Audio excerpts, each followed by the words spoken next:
In this video, I'll explain the purpose of the side plank, demonstrate proper technique and common mistakes, and then break down some training modifications to match your current fitness level. First, the purpose of the side plank is to avoid lateral flexion of the spine, which is a side bending movement. Here are some examples of lateral flexion in different body positions. In each position, you can see there is a concave curving of the lumbar spine happening on one side of the body and a jutting out of the hips on the other side. While this movement is natural during normal activity throughout the day, excessive lateral flexion during forceful athletic movements can negatively impact performance, whether it's running, swimming, or lifting weights. This is because excessive spinal motion, also known as spinal instability, reduces the efficiency of force transmission through the spine and into your arms and legs. I know that sounds a bit abstract, so I'll give a practical explanation of what this means right after breaking down the mechanics of the side plank. The side plank puts the body in a position where the spine will naturally want to laterally flex when the core is relaxed, which creates a concave curve on the upper side of the torso while the hips drop down towards the ground.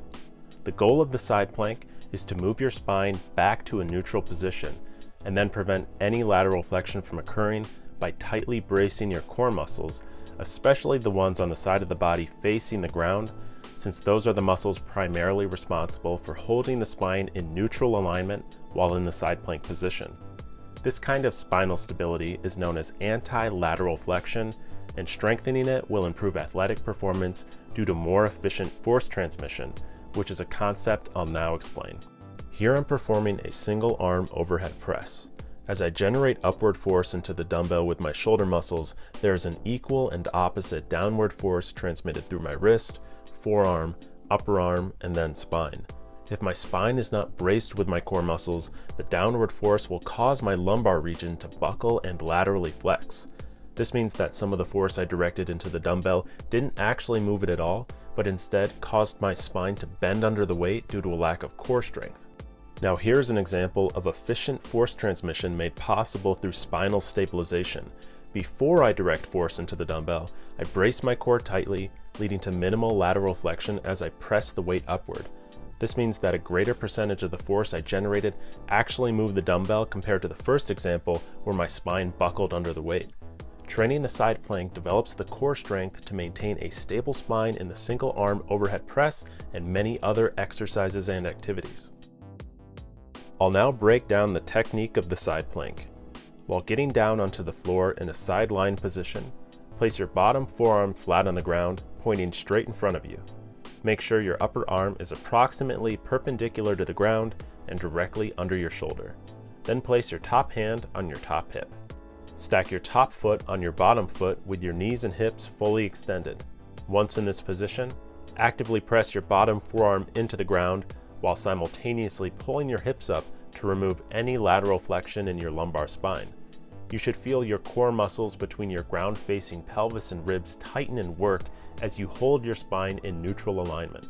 Squeeze your bottom fist tightly, as this will increase muscle contraction and stability in your shoulder and upper back through a process called irradiation. All of these positions and areas of tension should be maintained for the duration of the set. I'll now go through 3 of the most common mistakes I see made in the side plank. Mistake number 1, letting your top shoulder fall too far forward or letting it fall too far backward. Your top shoulder should always be stacked directly above your bottom shoulder. Making sure you're looking straight ahead can help, as the shoulder position often follows the eye line. Mistake number 2, letting your hips sag down towards the ground, which indicates lateral flexion of the lumbar spine. Your spine should always be in neutral alignment, since that is the primary goal of the side plank. Use the hand on your top hip as a way to feel for any downward drifting of the pelvis, and as a helpful cue, you can actively press your hip into that hand to make sure you're engaging your core muscles to hold your spine in neutral alignment. Mistake number 3, having your hips in a flexed position. You'll want to make sure that your hips are fully extended. Actively contracting your glutes can help ensure your hips are locked out, since they are the muscles that work to create hip extension, the opposite of hip flexion.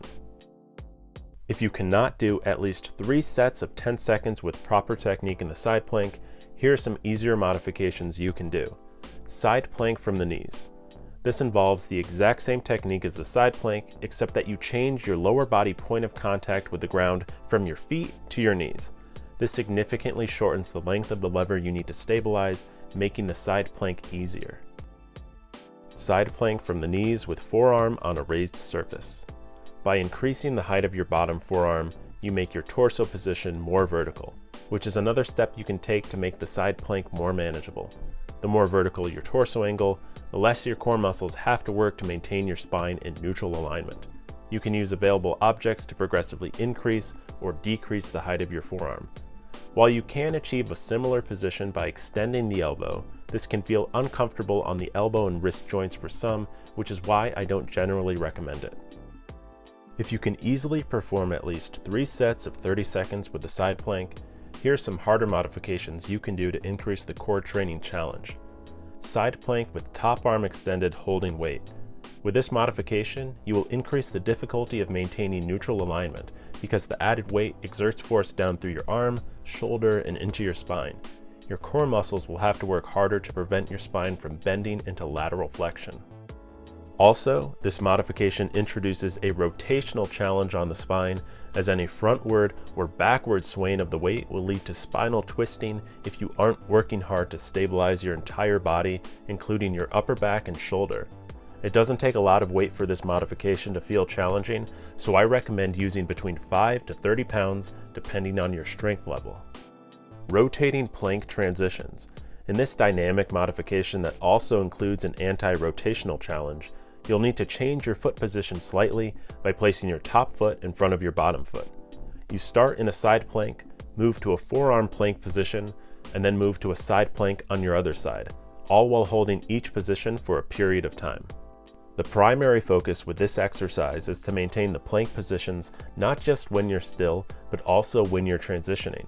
If your core isn't engaged as your body rotates, your shoulders and hips will move independent from each other, which means your spine is twisting. You want to avoid any rotational movement of the spine by maintaining a tight core and keeping your shoulders and hips squared with each other during each transition movement, so they move in unison. For a video on how to properly do the forearm plank, check out the link that is appearing now in the upper right-hand corner of this video. To progress any side plank modification you start with, you can gradually increase the time duration per set, increase sets, reduce rest intervals, and work towards more challenging side plank modifications over time. Before transitioning to a harder modification, aim to be able to complete at least 3 sets of 30 seconds with whatever modification you are currently at.